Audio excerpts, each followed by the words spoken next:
Falar um pouquinho, então, ainda das repercussões envolvendo a vitória de Donald Trump nos Estados Unidos.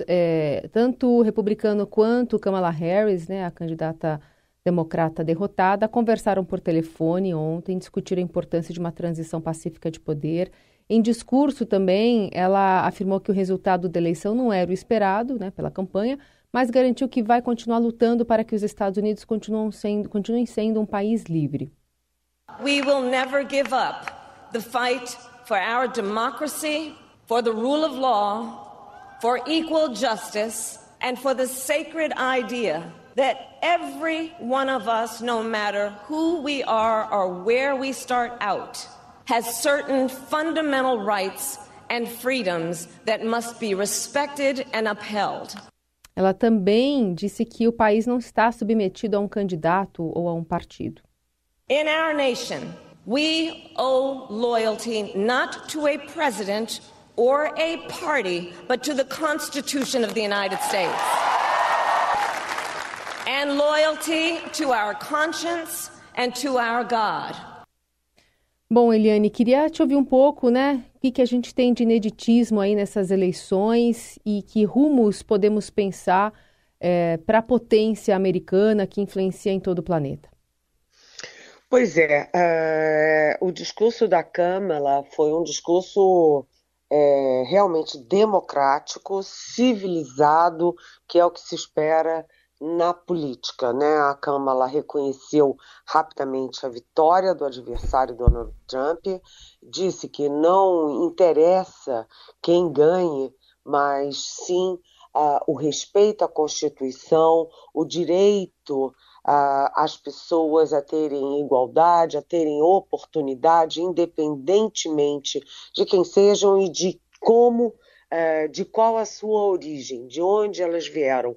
Então, a Kamala, inclusive, acalmou, né, o eleitorado democrata, a cúpula democrata. Olha, ele foi eleito e isso, enfim, os Estados Unidos continuam dentro do rumo democrático. Ela tentou tranquilizar, porque o grande temor com Donald Trump é exatamente a ameaça à democracia, depois que ele atiçou, né, os vândalos a invadirem o Capitólio, né? E o Trump mente, o Trump tem uma personalidade tóxica, enfim. Mas a Kamala tentou minimizar esses, vamos dizer, aspectos da personalidade do Trump.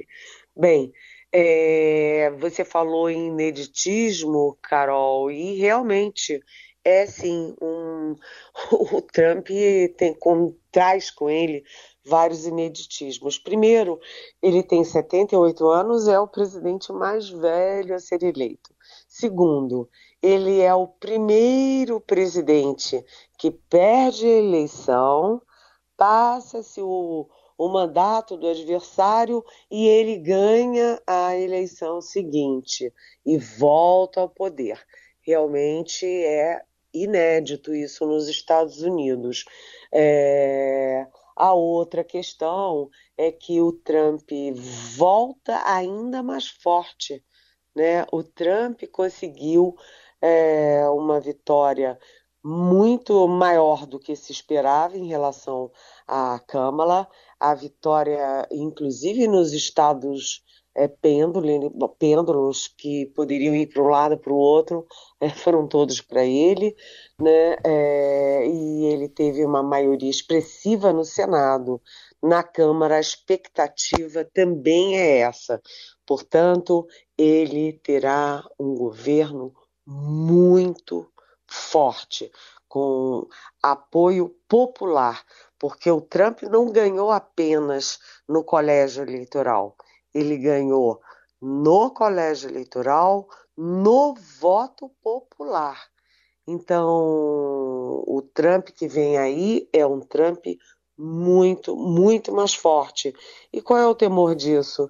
Temor disso, por exemplo, para a questão climática, né? O Trump é a favor da energia, energia tradicional, petróleo, enfim, ele não tem aquela preocupação com a crise climática, com a energia renovável.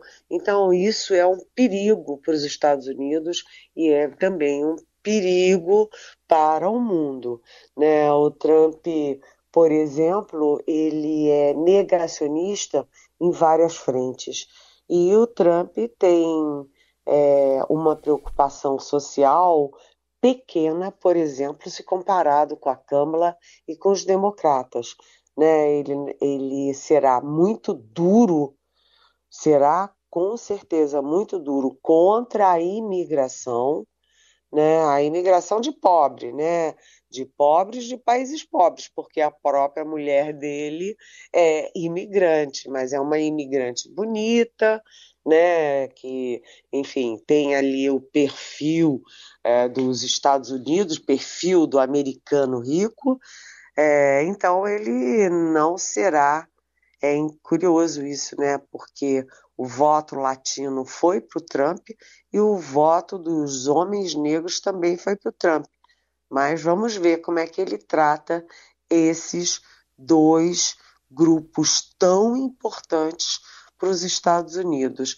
Enfim, o mundo está todo atento, né? Todas as manchetes no Brasil e todas as manchetes no mundo continuam sendo a vitória do Trump e o que isso representa para os Estados Unidos e para o mundo. Vamos ver.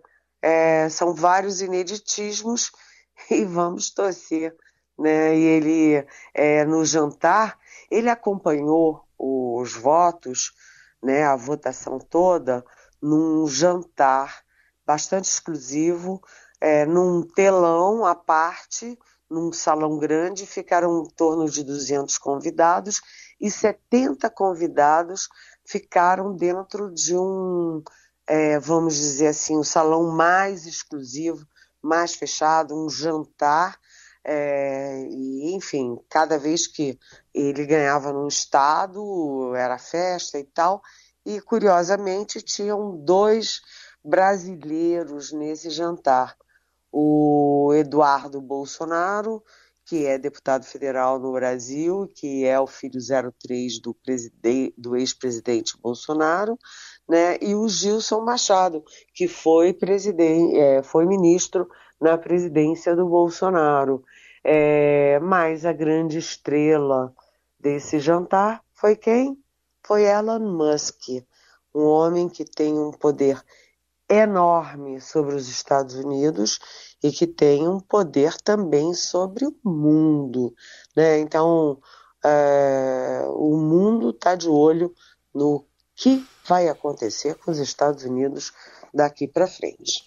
Bom, trazendo para cá também, Eliane, o que você nos fala sobre a comemoração ontem do bolsonarismo e, por outro lado, do lado do governo ou da esquerda, que tipo de preocupação que pode haver, se bem que hoje também uma reportagem aqui no Estadão da Vera Rosa e do Felipe Frazão mostra que o governo vai trabalhar ali nos bastidores para um contato telefônico entre os dois, entre Lula e Trump. Sim, isso estava previsto, né? O presidente Lula, né, nas vésperas da eleição americana, ele defendeu a vitória da Kamala Harris em nome da democracia. Foi criticado dali, criticado de cá, mas o Lula, sim, defendeu a vitória da Kamala Harris. Mas já se sabia que ele apoiaria, né, reconheceria rapidamente o resultado da eleição americana, ganhasse quem ganhasse, né, ele fez isso pelo Twitter, já ontem, nas primeiras horas, ele já reconhecendo a vitória do Trump, cumprimentando o Trump, e agora há um trabalho de bastidor diplomático para que o presidente Lula fale por telefone com o Trump para parabenizá-lo e, enfim, para defender relações, vamos dizer, Estado a Estado, devidamente no lugar, né? no lugar onde deve ser, né? Mas isso tem um efeito, a vitória do Trump tem um efeito enorme no Brasil, porque o Bolsonaro é ligado, fazia loas ao Donald Trump no primeiro mandato, né, de ambos, e mais, né, o primeiro chanceler do Bolsonaro, o Ernesto Araújo, ele tinha um texto publicado que era muito simbólico da diplomacia da era Bolsonaro, porque ele dizia que a China queria dominar o mundo e que dominar o Ocidente e que só Deus salvaria o Ocidente das garras da China, e terminava dizendo: só Trump pode salvar o Ocidente. Né? Então ele fez uma comparação entre Donald Trump e Deus, né? Donald Trump, o Deus que pode salvar o Ocidente da China. Enfim, o bolsonarismo está em festa, né? O chefe da Casa Civil do Bolsonaro, que é o Ciro Nogueira, senador, que é o homem forte do PP e do Centrão, já fez vários rasgados elogios ao Trump pelo X, enfim, o bolsonarismo está em festa por quê? Primeiro, pela ligação do Bolsonaro com o Trump, do filho dele, Eduardo Bolsonaro, com o Trump, e também porque eles acham, né, e acham até com muitas boas razões, que isso vai interferir para quebrar a inelegibilidade do Bolsonaro no Brasil, para permitir que o Bolsonaro seja candidato em 2026, vai fortalecer o bolsonarismo no Congresso e a direita e o eleitorado de direita no Brasil. Né? Então a gente viu que na eleição municipal a direita já saiu muito forte, né? E a esquerda saiu fraca, rachada, e o PT também. E a eleição americana reforça muito esse resultado das eleições municipais no Brasil. Então, o Elon Musk vem aí com tudo, né, para defender e apoiar os candidatos dele de direita, mundo afora. Ele tem muito dinheiro, e não só muito dinheiro, mas uma bomba atômica que é o X, que é a internet. Enfim, a eleição americana tem um reflexo um impacto muito óbvio aqui no Brasil. Lula acuado, Bolsonaro saltitante, com a possibilidade de se tornar elegível e ser o candidato mais forte em 2026. Bom, a gente vai continuar falando com a Eliane Cantanhede aqui no Eldorado, para entender um pouco dos respingos, né, desse cenário apresentado com a vitória do republicano Donald Trump para o país que já vive, né, Eliane, uma tensão aí na área econômica, pensando no anúncio que era para ter saído depois das nossas eleições aqui, que já faz mais tempo, de corte de gastos, né, de cumprimento de arcabouço fiscal. Ontem teve mais reuniões falando a respeito disso, e tivemos também uma manifestação do presidente Lula, que foi seguida depois de uma manifestação do ministro da Fazenda, Fernando Haddad, tentando ali dar uma ajeitada no meio de campo. Mas nessa entrevista de Lula à Rede TV, ele falou sobre os ajustes que não podem ser feitos só sobre a população mais necessitada, e também afirmou ver hipocrisia do mercado, propaganda por meio de imprensa sobre o assunto. Vamos ouvir. Nós não podemos mais jogar, toda vez que você tem que cortar alguma coisa, em cima do ombro das pessoas mais necessitadas. Quero saber o seguinte: se eu fizer um corte de gasto para diminuir a capacidade de investimento do orçamento, o Congresso vai aceitar reduzir as emendas de deputados e senadores para contribuir com o ajuste fiscal que eu vou fazer? Porque não é só tirar do orçamento do governo. Ele dando esse recado às vésperas de uma decisão que pode sair ainda agora de manhã, né? Exatamente, né? Você teve o aumento dos juros ontem, né? Um aumento de 0,5 é um aumento bastante forte, um dos grandes motivos para esse aumento dos juros, que mostra também uma tendência do aumento de juros daqui em diante, quer dizer, a continuação desse aumento de juros, né, muito por causa do equilíbrio fiscal, porque a sinalização do governo é muito contraditória.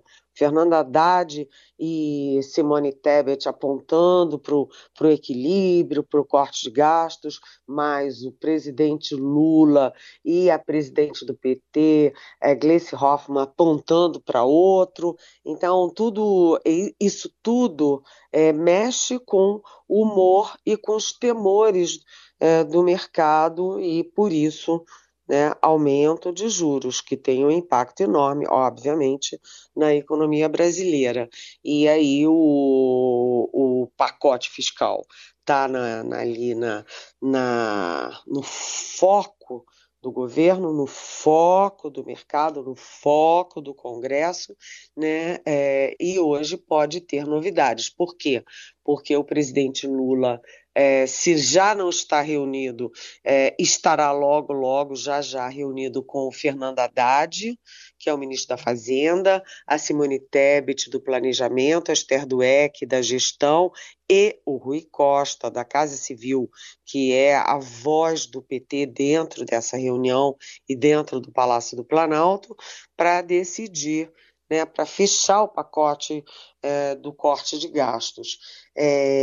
Segundo o Haddad ontem, faltam só 2 detalhes. Ele não disse exatamente quais eram os detalhes, mas o que já se sabe do pacote é que o governo prevê que algumas despesas passem a ser corrigidas pela mesma regra do arcabouço fiscal. Ou seja, em vez de ser uma correção, por exemplo, pelo salário mínimo ou pela inflação, né, alguns programas, algumas despesas passarão a subir, não poderão mais subir mais do que 70% da alta da receita. Ou seja, tem que calcular a alta da receita, ou do aumento da receita, e o programa só pode aumentar, ou a despesa só pode aumentar 70% dessa alta, né? E esses aumentos não podem ser maiores do que 2,5% ao ano, né, acima da inflação. Então, essas medidas todas estão em debate, mas a questão central tem que cortar. Mas de onde cortar? É óbvio que para a sociedade brasileira precisa cortar em emendas parlamentares. É impossível tantos bilhões de reais de emendas parlamentares, né, inclusive ou principalmente aquelas que você não sabe para onde vão, para fazer o quê, que não tem controle, rastreabilidade. E também a sociedade brasileira quer cortar altos salários, por exemplo, do judiciário.